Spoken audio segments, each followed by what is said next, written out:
My name's Sam. I'm the Partnerships and Communications Manager here at Fairy Godboss. And Fairy Godboss is the largest career community for women. Our mission is to improve the workplace by increasing transparency. We offer a ton of great resources for you, like free anonymous company reviews, job listings, articles, virtual recruiting events, so much more to help you succeed throughout your career. We will be taking questions at the end of today's webinar.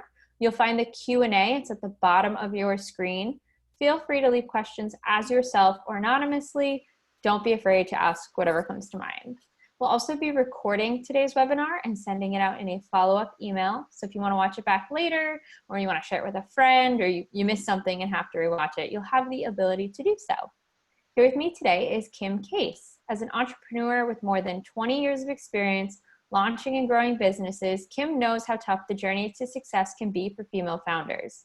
She created Luna Startup Labs, one of the first global accelerators for female entrepreneurs, to advocate and empower women in business by connecting ambitious female entrepreneurs to the capital, resources, mentors, and partnerships to help fuel their growth. She's helped raise millions of dollars of capital for innovative organizations. She created a luxury fitness line that sold in over 300 stores worldwide. And later, she launched a global digital marketing agency that supported early-stage startups and positioned them for rapid growth. Thanks so much for being here today, Kim. Over to you. Hey, Samantha. Thank you so much for having me. I am so excited to be here with you guys to help you create a strategy to grow your business during COVID-19. I'm really honored to be here with Fairy Godboss. You guys are doing some incredible work for women in business and women entrepreneurs. And I'm excited to spend some time with everyone today. So as Samantha mentioned, my name's Kim Casey. I'm the founder and CEO of Luna Startup Labs. We're an online accelerator for women entrepreneurs. I'm based in Washington, D.C., where our office is. Today, I'm coming from Alexandria, Virginia, where I live just outside the nation's capital. I wanted to go over the agenda before I dive into the presentation. Hopefully, I'm going to offer you guys some helpful tips to launch or grow a business. And we'll get started. So today's agenda, I'm going to just kind of give a welcome and introduction, which I'm doing right now. Big thank you again to Fairy Godboss for having this amazing webinar and allowing us to talk a little bit about launching and growing a business. Today, I'm going to give you 3 helpful tips on how to create a growth strategy for your business. And I thought it'd be kind of fun today to share some real world examples. I have the honor and privilege of working with amazing women entrepreneurs all over the world. And today I thought I would share a little bit about their stories and tell you 4 examples of women who have pivoted their businesses and have found ways to grow and expand even during this COVID-19 crisis. And then we'll have a little bit of time for Q&A at the end of the presentation. So if you've got questions, you can add them to the chat right now or as we're going along, or save them until the end. And I'm happy to stay on until 2:30 today to answer any questions you might have. So, but first, I thought it'd be fun to get to know you guys a little bit. I'm curious to know who on the call has a business. Or maybe who's thinking about starting a business, and what kind of business do you have? I'd love to have you share in the chat before we dive into the presentation. So just take a minute and in the chat box and let me know if you have a business, if you're trying to grow your business, or if you're trying to launch a business, what kind of business. And if you want to share a little bit too about maybe how this COVID-19 crisis has impacted your business and what your biggest challenges are today. All right, Danielle, starting a business but not sure what type. Someone's just launching now. Kristen Esposito is launching a business now. It's great. Anybody else? Starting, launching, growing. Coaching, leadership coaching, launching now. Awesome. Wow, I'm so impressed with so many people launching right now. It's great. Laid off. I'm sorry for all the people that have been laid off due to this. I know what an awful time this is for so many of us, but hopefully there's hope, and path as an entrepreneur really gives you a lot of, I think, positive vibes and a lot of control over your life. So custom map making business. That is so cool. All right, so let's jump in. So where are we? I wanted just to kind of acknowledge where we are. Thank you guys for sharing in the chat. Please keep going. It's great to get to know you and to learn more about what kind of business you have or you're thinking about launching. But this has been a crazy time for everybody. And coronavirus, this whole crisis experience, I think, has been very different for all of us, depending on who you are. For some folks who are employed and have a full-time job, it's maybe been an inconvenience of having to work from home and have to homeschool their kids, but still collecting a paycheck. For a lot of the entrepreneurs that I work with, this has been a crisis that they've never experienced before. A lot of companies, especially in the restaurant, tourism, or hospitality industry, their businesses have gone to zero overnight. And it's a really awful feeling to feel kind of helpless and out of control. As an entrepreneur, Samantha told you a little bit about my bio. I've been an entrepreneur for over 20 years, and this is the third major economic crisis I've kind of weathered in that capacity, starting with 9/11 and then with the Great Recession in 2009 and 2010. I've been through a couple of these, and I'm still here, and I don't know if that's enough to give you guys some hope, but we will get through this, even though we don't know what the future really holds right now. And it's not easy to grow a business in uncertain times, but today I'm going to give you some tried and true tips that will help you to think about new and different ways to grow your business, whether you're just starting out or whether you're thinking of ways to expand and innovate during this time. And I think you guys, anyone on this call really deserves a major high five. You've taken the first step to kind of take control of your life and business by being part of the Fairy God Boss community. You're not alone. And it's really important, even during these crazy times, to take a little bit of time to invest in yourself and to make time to work on your business instead of working in your business. So today we're just going to focus on a few things that we can do to launch and grow. Okay, so I'm going to share one of my personal frustrations about the last few months, and that is everything in the news today seems to be for entrepreneurs about pivot, pivot, pivot, pivot. And everyone is pivoting so fast and so many times over the last 6 to 8 weeks that I feel as a consultant, as a coach, I feel a little bit like I have whiplash from all of the pivots. And I wonder if any of you guys feel the same way. You know, with a lot of the economy being totally shut down, there's a real sense of urgency to do anything you can to get control back over your business.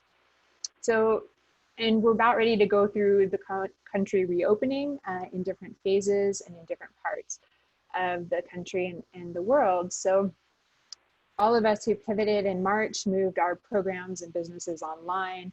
It's time to pivot again as the country reopens. So before you pivot, I think I wanted to really emphasize that it's okay to pause.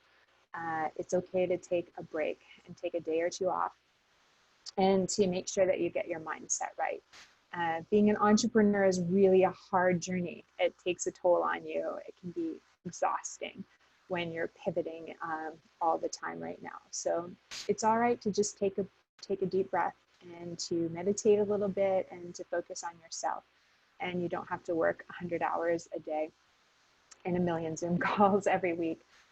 So if your mindset's right, you can really get yourself into a better place mentally, and that gives you more energy to focus on your business, gives you a little bit of a sense of control.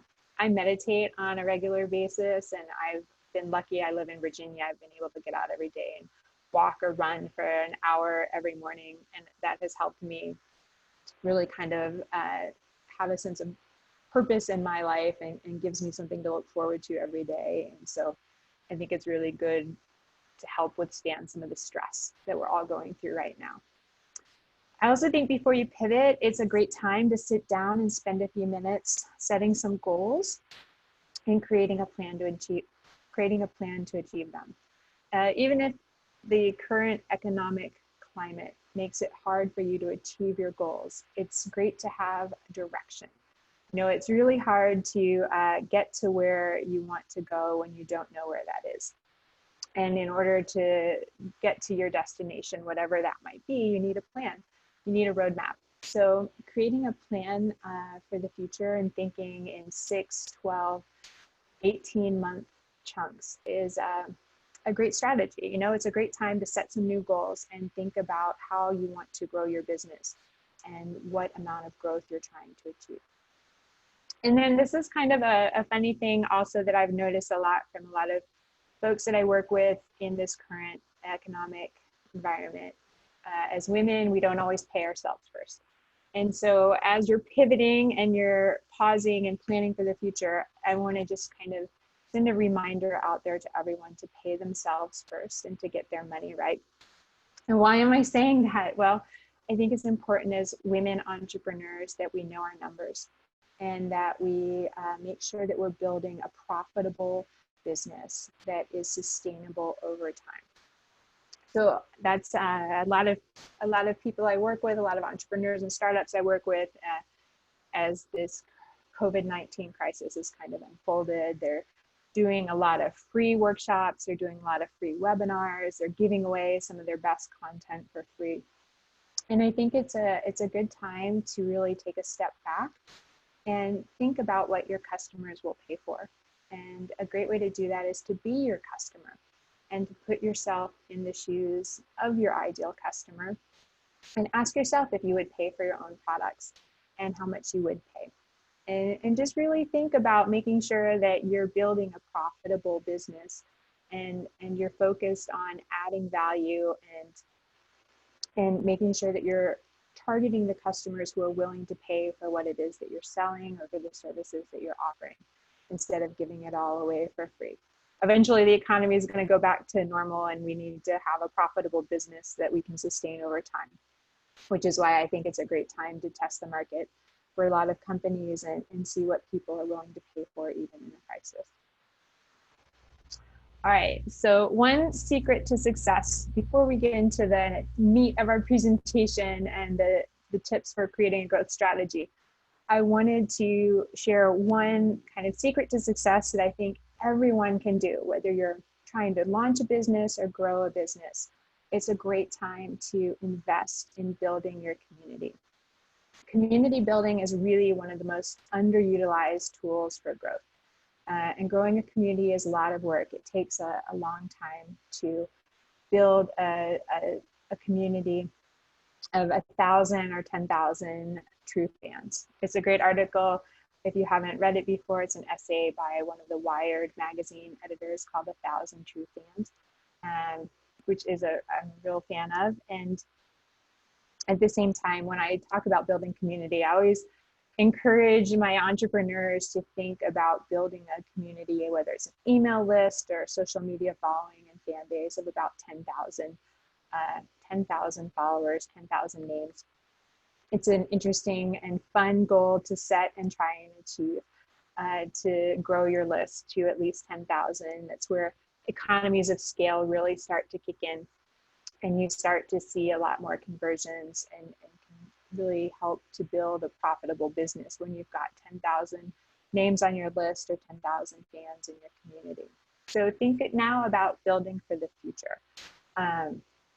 And a great way to get started building your community, especially online, is to think about who the key influencers within your community are. With any community, whether it's Facebook or Instagram, TikTok, LinkedIn, any of your social media communities, and even private Facebook groups, there's always leaders and followers.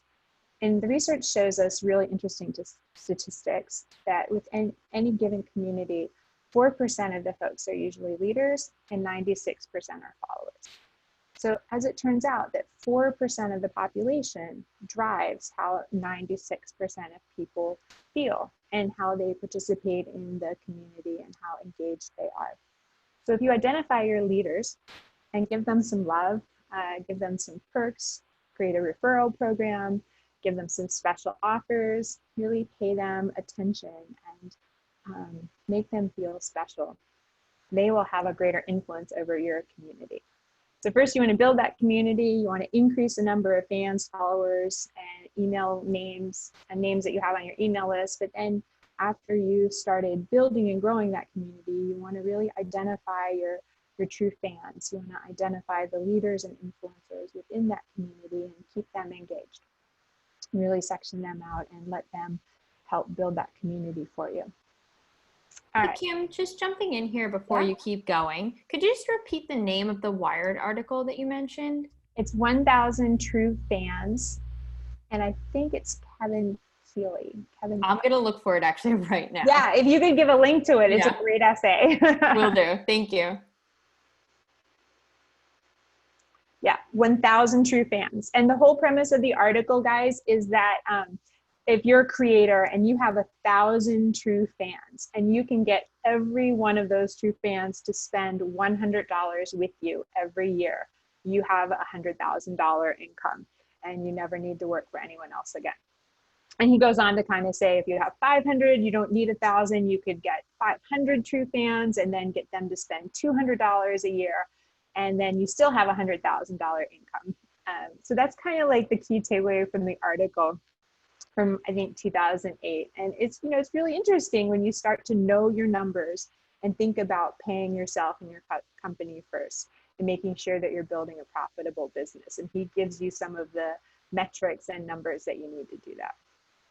All right, so we're going to talk now, dive a little deeper, 3 tips to creating a growth strategy even during uncertain times.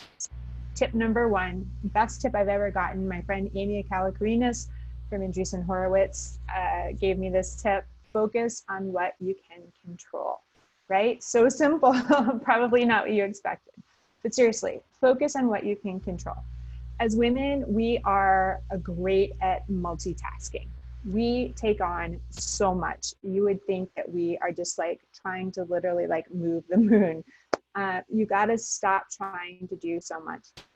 When you're putting out fires all day, nothing ever gets done, and you feel like a Tasmanian devil from those old cartoons where you're just spinning around and around and around and nothing's getting done. So focus on what you control, what you can control. And the best tip to do that is, when I start every morning, pick 3 things each day that you want to get done or you need to get done, and don't stop until you finish them. As women, I think we have to be fiercely protective of our time, especially today when we're working from home.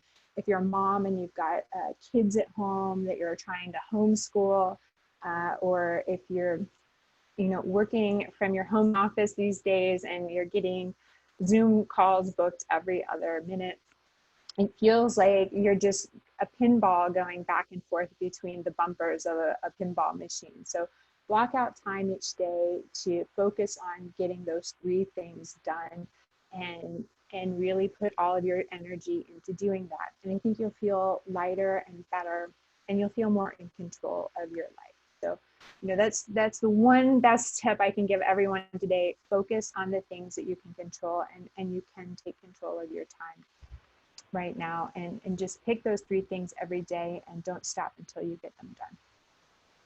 All right. Tip number 2 is get the support you need to succeed, especially if you're trying to grow your business. There's only so much we can do on our own. And again, women take on too much very often between work and home and family. If you've got kids, if you've got parents that you're caring for, we're just in the middle of kind of everything. And doing it all can only get you so far. So, you know, if you guys are like me, I can't count the number of times in my life as an entrepreneur where I've said, I can handle this. I'll figure it out. Just let me dive in head first and I'll figure out a way to get it done. And it never works out the way you plan, because you take on so much and eventually you're just exhausted, and then you're no good to anyone. So it's a great time to think about growing your business and building a team that will give you the support you need to succeed in the future. If your company is doing really well and you can afford to hire someone, get a chief of staff and enlist them to help you build that team, even if they're part-time. Get an intern. Colleges and graduate schools, their whole education model is changing right now. There are tons of young folks out there whose internships have been canceled for the summer, and they're looking for things to do to get real world experience. It's a great time to get an intern and offload a couple of tasks to them. But in order to grow your business, you really have to hire a winning team so that you as the boss and boss lady can focus on what's most important, you know?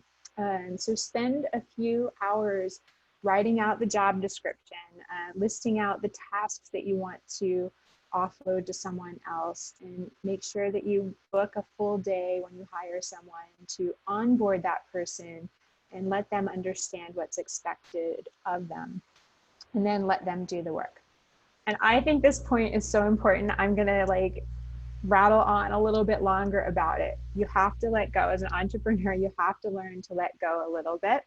I'm probably preaching this to myself as much as I am to you guys, but it's something I see over and over again with women entrepreneurs. It's your baby, it's your company, and it's really hard to let go sometimes, but you gotta learn to do it.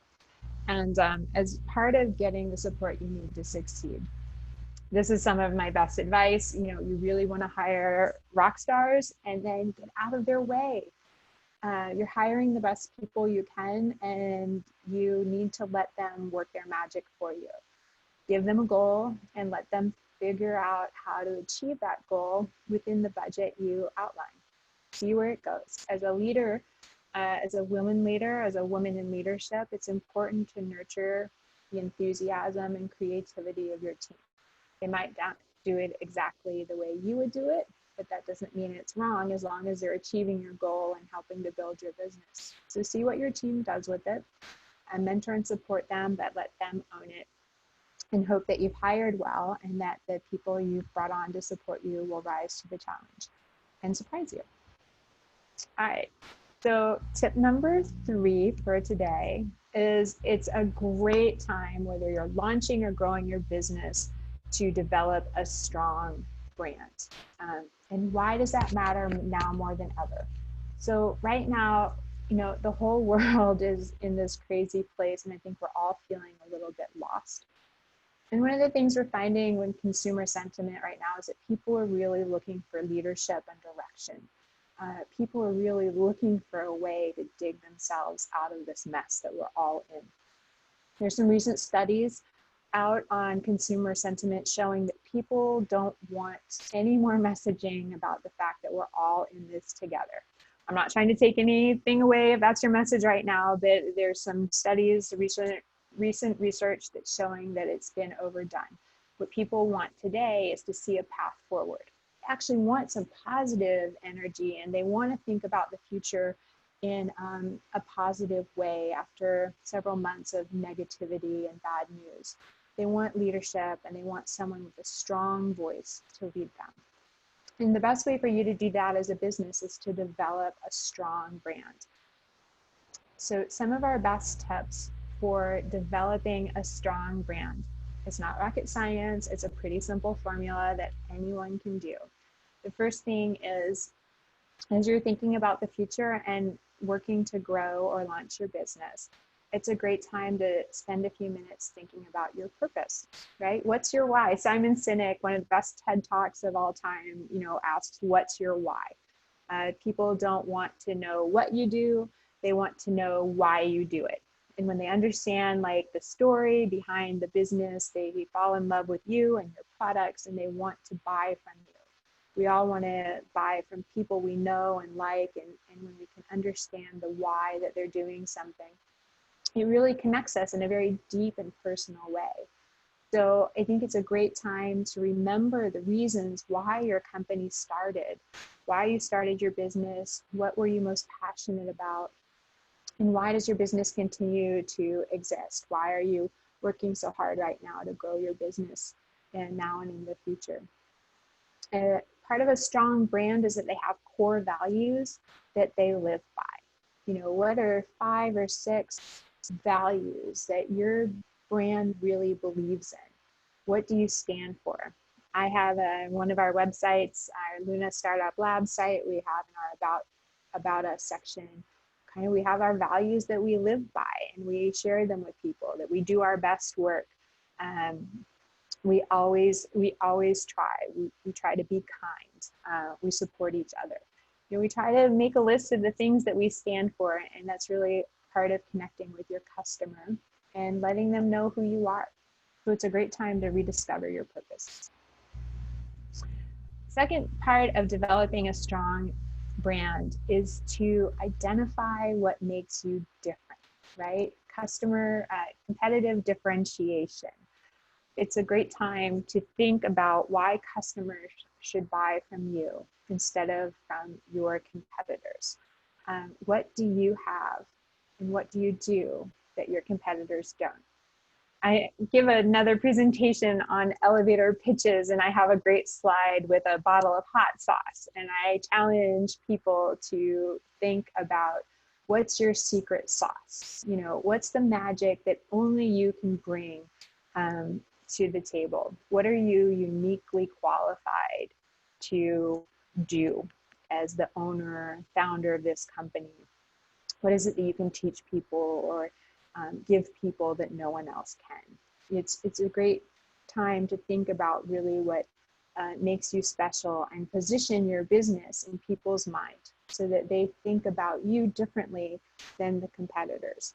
It's kind of one of the ways that brands that really build that strong point of differentiation. If you think of some of your favorite brands, I'm thinking of Tesla and SpaceX today because I think they have a launch at 4:30. SpaceX is launching today. The first US manned rocket to the space station is occurring at 4:30 today. So SpaceX is on my mind. Think of Elon Musk and Tesla and what a great brand builder he is. Strong and differentiated brands with a very powerful entrepreneur with a big personality, but a lot of work invested there to differentiate Tesla from the other US car manufacturers. So have fun with this exercise, right? Like, what's one word that describes your brand? Think of a word you want to own and then tailor it to make that happen. We think about words like ride sharing. You might think of Google. You think of internet search. Ride sharing, you might think of Uber. Internet search, you might think of something like Google. You might think of hospitality or hotels, or vacation, you might think of Airbnb. So what's one word that really describes your business or your brand that helps represent your differentiation? Okay, so something we're going to see when we meet the entrepreneurs that I'm going to do the case studies on in a few minutes. Now in the middle of this COVID-19 crisis, it's a great time to meet your customers where they are. When we're starting businesses and building brands, we talk a lot about customer discovery. So post-COVID, we really want to think about customer rediscovery. And we want to rediscover our customers in a new way. And we want to recognize what has changed for them during this crisis. You know, as a business owner, as an entrepreneur, a lot of us are feeling like everything has changed for us. But we also want to go that extra mile and really think about how our customers have changed because of this crisis as well. How have they been impacted by this crisis? What challenges are they facing today?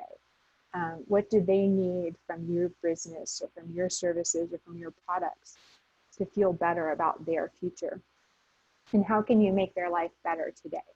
It might have changed over the last few months. So it's a great time to think about your customers in a new and different way and to walk a mile in their shoes and let them know that you understand their needs today and that you recognize that life is uncertain for them as well, and that you have something different that you can offer them that will make their lives better. Another part to developing, I think this is our fourth facet of developing a strong brand, is to define your brand personality. So I have my MBA from UCLA Anderson. If there's any other Bruins on the call, I'd love to give them a big shout out. But one of my favorite classes in MBA school was the branding classes, because we would do all of these fun, crazy exercises like imagine your brand as a soda. You know, what kind of drink is your brand? If your brand was a country, what country would it be? If your brand was a car, what kind of car would it be? Kind of silly, right? Would you be a Tesla or a Ferrari? Would you be a convertible Mini Cooper or a Mercedes SUV? Would you be a Ford? Would you be a Fiat? There's lots you can tell by doing some of these fun exercises and thinking about your business and your brand as a person or as a car or as a beverage, and the words that you use to define that person or that car or that beverage oftentimes embody the essence of what you want your brand to be. So it's a great time to think about your business and your brand creatively and give it a personality and describe everything about the personality that your brand has. And then take it one step further and think about the colors and the images and the tone and the voice. You know, we're thinking about building a strong brand, and we want to have a strong brand with a clear voice that creates an image in someone's head. So it's okay to make a vision board or pull some images that you think best represent your company and colors, and give it a real personality and bring your brand and your business alive. One of the stories I've heard over the years that always sticks with me is from some of the original marketing team at Victoria's Secret, you know, which has defined lingerie and kind of luxury, affordable luxury lingerie for women for many, many years. And Victoria's Secret, I think, has done a really great job of creating this personality for their lingerie company, which is Victoria. And some of my advisors used to work for Victoria's Secret when I was in the apparel industry in LA. And they would say, you know, in their brand meetings, they would sit back and they would ask, what would Victoria do? You know, as if the company were a real person, and they would use those answers to guide all of their branding decisions, whether it was colors or images or even product development. So it's kind of a fun way to think about your business in a new light and create and a key part of building a strong brand. All right, I think this is our last part of building a strong brand. I know we've spent a lot of time here, but it's so important and it can make such a huge impact on your business in the future. But the last tip, after you've really kind of, you know, thought about how you're different than your customer, you've identified your purpose, you've given your brand a personality, the last tip I have is to be consistent. It's a great time to just give your brand like a fresh new look, or even just ensure that you're consistent across all your channels. I don't know about you guys, but I am like exhausted most of the time by trying to maintain all of the different websites and social media channels and different platforms that an online business or really any business has to be part of today. And it's easy to lose track of the different ways that your brand appears in all these channels. It's a great opportunity now that we have a little extra time if we're all working from home to sit down and just do a Google search of your brand and your business and see what comes up, see what your customers see when they Google your company's name. And then start clicking on all of your sites, your Facebook site, your Twitter site, your Instagram site, your website, and ask yourself, is your brand presenting a clear and consistent image across all of these sites? Strong brands are consistent, and because they're consistent, they are easier to remember. You don't want to confuse your customer with different colors or different messages or different images. You want there to be consistency and repetition across all of your platforms. And that just makes your brand stronger because it's easier to remember.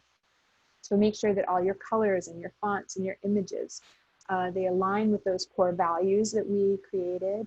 And they also are in line with the personality that you've given your brand.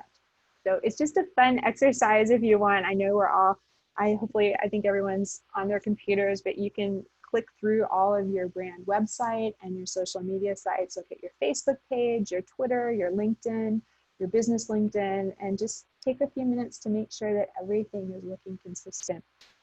And if it's not, then you can invest a little bit of time right now to make sure that all the colors and images and messages are the same.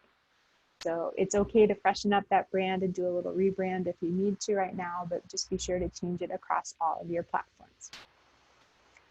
All right, whew, that was a lot. Thank you guys. Hopefully everyone's still here. We've got a few more minutes left of the presentation, and I thought it'd be kind of fun to share 4 stories, real world stories of entrepreneurs that are part of our accelerator and have, I think, done a really remarkable job of pivoting successfully during the last few months. And they're actually not just surviving, but they're thriving right now. And they're all companies that are in business, so you can check them out and see how they're doing. So let's start. I'm going to start with Terry Johnson and a company in New York called Harlem Candle Company. If you guys like candles, you have got to try Terry's candle. I'm shamelessly promoting these businesses because I love them all so much. But Harlem Candle is just beautiful and elegant, and it's everything you want like a candle company to be. So this is a little story about how they've grown their business during the COVID crisis, right? So before COVID, Harlem Candle was a luxury candle and home fragrance company, and they were pursuing, like most product companies, online sales, wholesale. They're trying to get into stores, or they're trying to build their company. After COVID, they did a lot of customer rediscovery, like we talked about, and they recognized that their customers are, because we're all kind of locked in our homes for a few weeks and months, that people were really nesting. You know, they wanted to create a beautiful space, and they wanted to have a little bit of beauty in their homes and make them more welcome and inviting, since we're all spending more time inside our houses than we ever have before. So in order to get their brand out there, they needed to invest in increasing their ad budget. The last year or so, they've had a very consistent ad budget, and after the coronavirus crisis hit and people were sheltering in place, they decided to spend more money on Facebook and Instagram, and doubling and tripling their ad spend month over month, week over week. And the results were incredible. You know, they're really increasing their visibility, and it's allowed them to 10x their growth year to date in 2020. They also launched a really beautiful Instagram live show every Tuesday called Tuesdays with Terry. Terry is the founder of Harlem Candle, and she's just an incredibly inspirational woman. And they're really working on building their community, like we talked about earlier.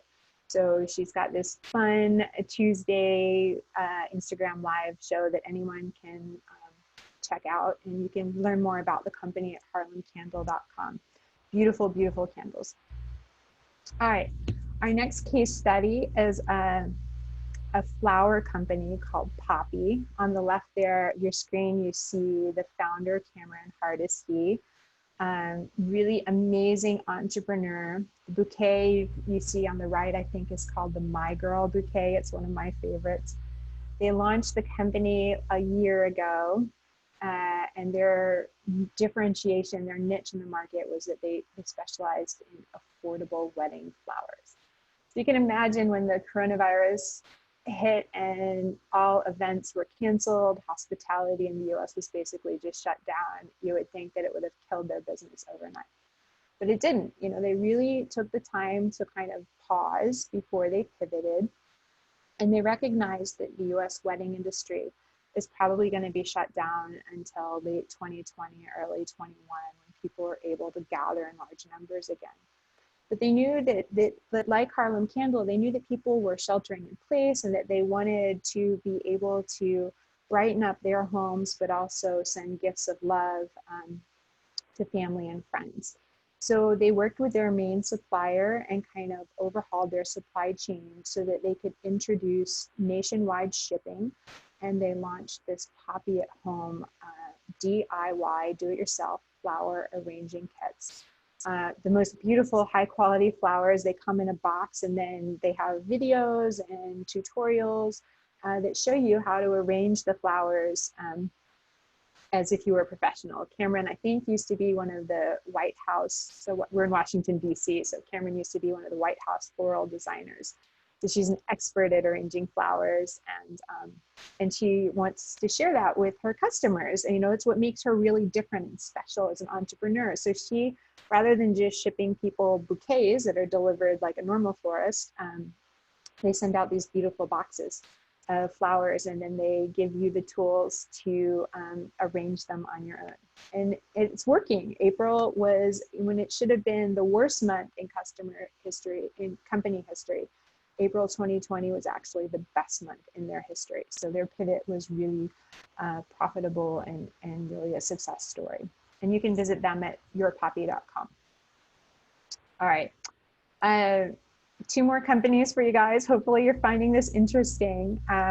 These are the ladies on the far left and the far right. You got Nasa Shelley and Sally Hama, and they are the founders of a dating app called Carpe DM. And this is a screenshot from one of their online shows called Dating in the City. These girls are so much fun. Women, sorry to call them girls. They're so much fun. And they have this fabulous dating app that's really based on video chat, and they have a patent for it. So they've, you know, invested so much work and time in developing their app and getting their patent. And during this crisis, it's been a really challenging time to be launching a dating app. I don't even know if people are dating right now. So if there's anyone single on this webinar, let us know in the chat box if people are dating, but it's really hard to go on new dates with people when you're social distancing. So they really needed a plan B to build their community and to keep their business moving forward during this crazy time. So what they did, which I just think is so genius, they created a new show, an online virtual dating show called Lovecast. And it's an interactive virtual dating show featuring local singles in Washington, D.C. And of course, they've got an innovative spin on it. They let the audience select the dates, and then the couple goes on a date and everyone gets to watch what happens like live. So people are actually going on their date live on YouTube. And they've had 3 episodes air, and right now they're casting for future shows. And you can check Carpe Diem out at the address below. But I think this is a great example where they're really working on building their community, and they've created this cool new fun kind of content that no one saw coming, which is just really, I'm so impressed with them. And everyone in Washington, D.C. really seems to be loving this show, and everyone is watching it. So check it out. All right, the last, this one is kind of for people that haven't launched their business yet, but I'm working with this company and I'm so in love with their product. It's called OTG Baby, and the OTG stands for On the Go. And it's just an amazing product. Look at that cute baby. You can see the OTG backpack, baby changing station backpack on the bottom there. And they've created this innovative baby changing station. And that's what they were going to go to market with. They haven't officially launched at scale yet. After COVID, they realized that it's a really scary time to be pregnant, and a really scary time to be a new parent with so much emphasis on disease and on germs and viruses. So I really think there's a new focus for them on giving your baby a clean, comfortable way to change your baby and avoid germs if you're out in public, if you're out on the go. So they redesigned their product, and they're introducing some antimicrobial treatments that help keep their babies clean and germ-free on the go. They're also introducing a few new bag designs, as well as colors that appeal to both moms and dads, so that you can really have kind of a fit on the go family. They were able during this time to secure their patent, and they're launching a Kickstarter campaign later this fall in August, and then the products should be launching in October 2020, just in time for the holidays and what they expect is going to be a Corona baby boom in early 2021. I'm sure there's going to be a few new babies on the way after everyone's been sheltering in place and locked in their homes for the past few weeks. So if you're in the baby space, there's probably going to be a boom at the end of this year, early next year. But you can subscribe to their newsletter if you're interested in following their Kickstarter campaign and where they go in the future at otgbaby.com. But I think a really great story of innovation and understanding the mind, getting inside the head of their customers and trying to imagine what it must be like to be an expectant family right now and the things that you might want to make you feel better about the future. So hopefully these 4 examples helped really bring some of the growth strategies I shared with you to life. That's the end of my presentation for today. I'm so happy that you were able to join us. If you want to connect with me, you can just find me on LinkedIn. And upcoming news for our classes is at our WashingtonWomenEntrepreneursFund.com, which is where we're sharing all of our news and updates for all of our classes and future programs. So. Perfect. Thanks so much, Kim. That was a really great presentation. Just as a reminder, we're taking questions. So if you have any, you'll find the Q&A button. It's at the bottom of your screen. You can leave questions as yourself or anonymously, so feel free to do either. You can also drop them in the chat. I'm watching both, but I'd recommend dropping them in the Q&A so that we can make sure we can get to them. They can be anything about, branding, pivoting, or maybe not pivoting, any challenges kind of you've overcome, and also if you have any tips, if there's anything that you've done that seems to really work right now, please let us know. Everybody wants more help no matter what. So if you have something that worked, that'd be great to hear from you. Okay, Audrey said that was really helpful. Thanks for sharing. She is working on a question right now. But I had a question come up during it when you talked about how you should hire people, building a strong team and kind of not being afraid to give up some responsibilities. For people whose, businesses are it's like another child, what are some tips you have or some advice for how you can kind of give up those responsibilities, but still kind of stay checked in with your teammate or, or your coworker now to make sure that they're getting done without being like a micromanager or anything like that? Yeah, it's tough to empower and nurture your team without micromanaging. I have a new intern this year, and I've spent a lot. I really had to work hard to budget time. It's so easy to kind of look at someone and assume that they know what to do and that they know they can read your mind, right? So I find that if they know the goal and they know what's expected of them, it's a lot easier for them to do their job. With my intern, what we do is we have usually a half-day planning session every quarter. So we get together and we talk about the goals for the quarter and what's expected of them. And we kind of create an outline of what week by week we'll look at and what the expectations or deliverables are. She's doing some content marketing for me. So we actually plan out each month in advance.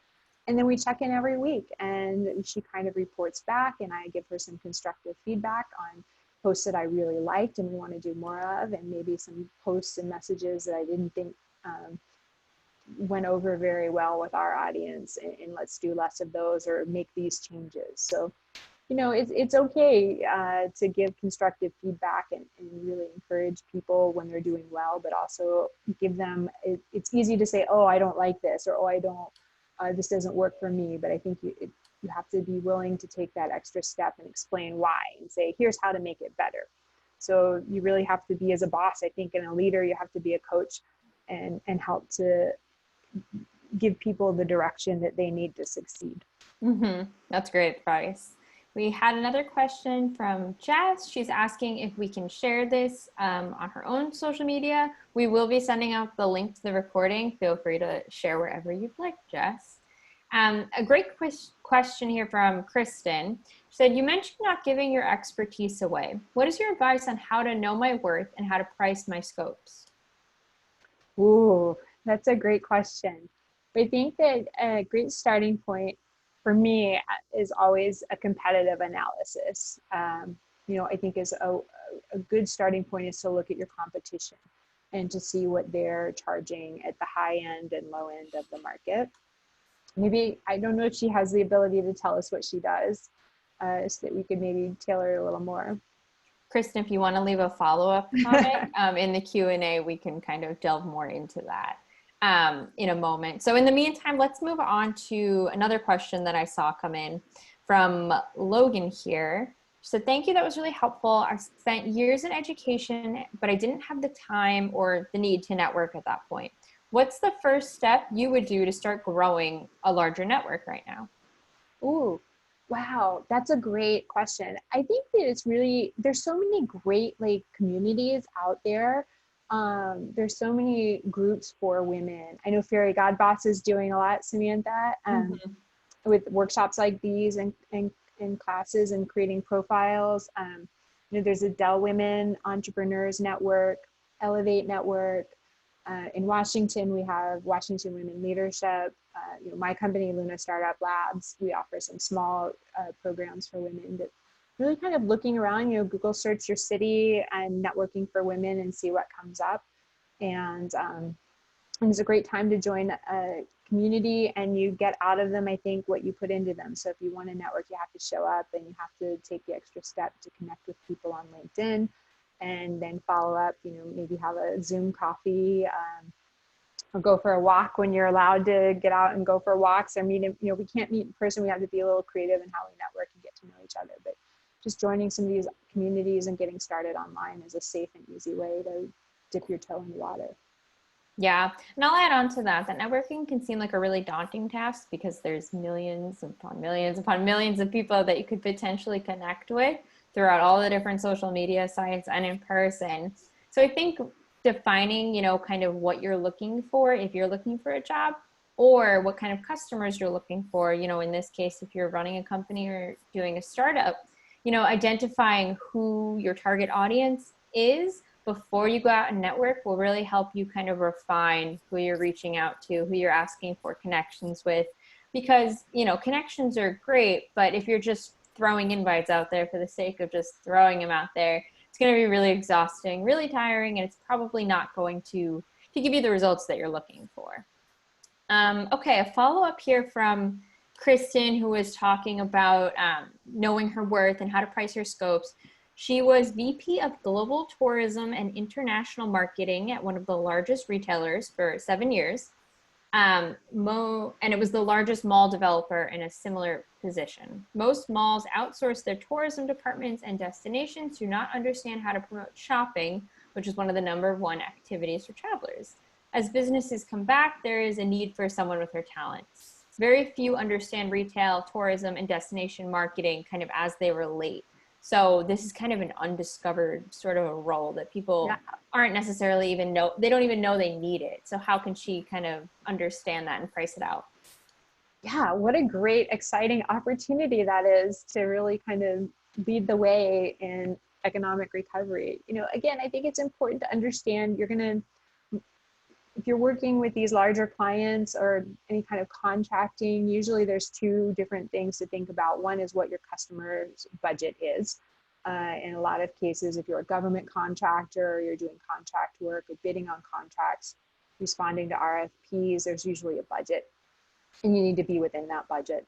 And the second point of, it's important to understand what your competitors charge, and what their hourly and package rates look like, so that you don't price yourself out of the market. I mean, I think we all want to know our worth, and we all think I think I'm worth $1 million, but I don't think I'm going to get anyone to pay me $1 million to do what I do. You have to understand, in business terms, price elasticity of your customer, but really what it boils down to is what are people willing to pay for?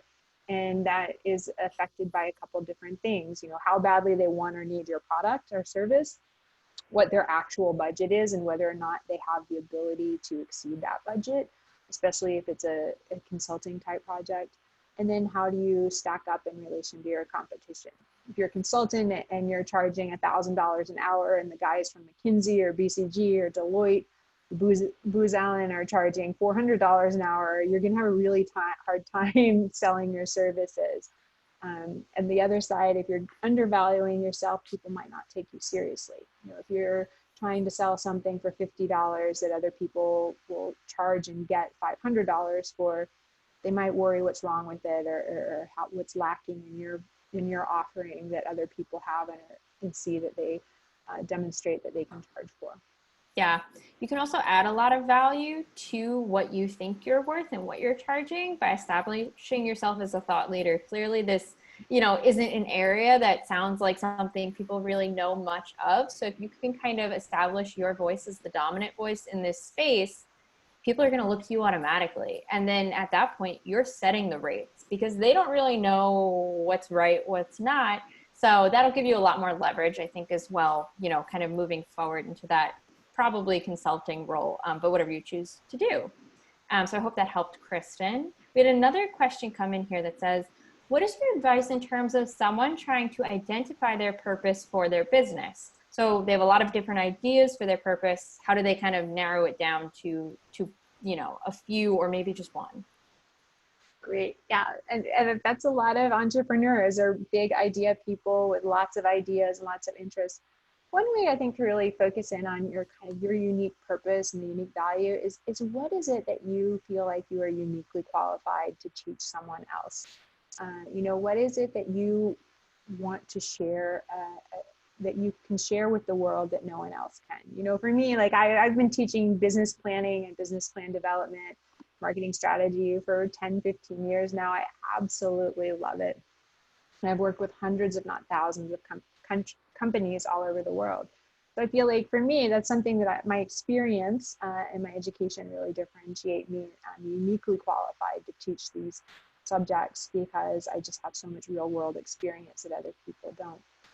And I think that's a great thing. Think about your business. What is it we saw from Poppy, like Cameron Hardesty, the entrepreneur who created the flower kits. She was the White House florist, and now she's delivering these products and showing people through her content and her videos how to arrange them at home just like a pro. I think that's like, she's really found her niche. So you just have to ask yourself, what is it that you feel really confident about teaching or sharing with the world that no one else can?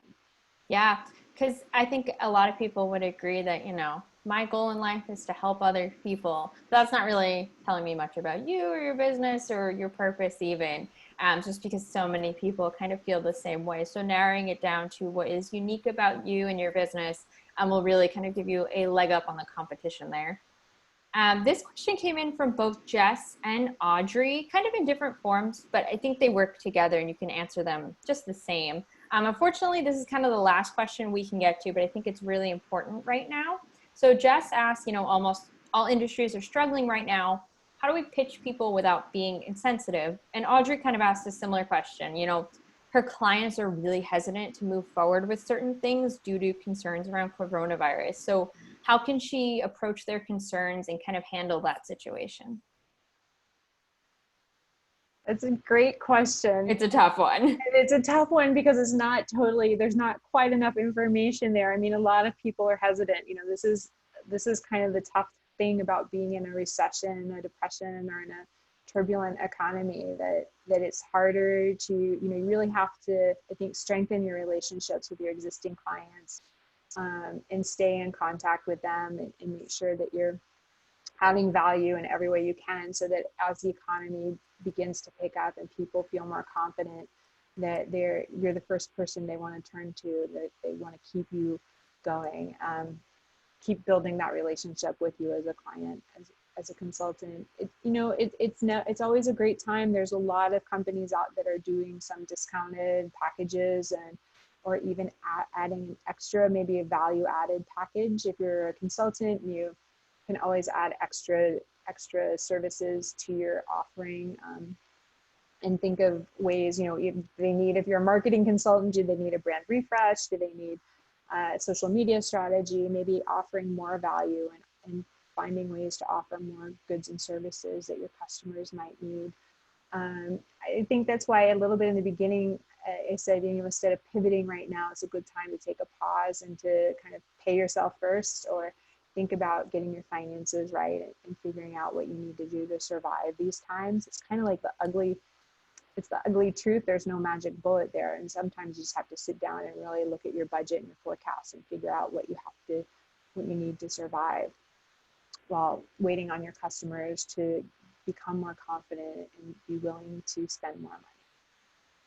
Awesome. Well, thank you so much, Kim, and thank you everyone for attending and for all those great questions. If you have any more, you can always go to the Fairy God Boss feed, post them there. We have tons of experts. And again, you can post on the feed as yourself or anonymously. So if you don't want anybody to know it's you, you can definitely do it there. Thanks again, and I hope everyone stays safe and have a great rest of your week. Bye. Thank you guys so much.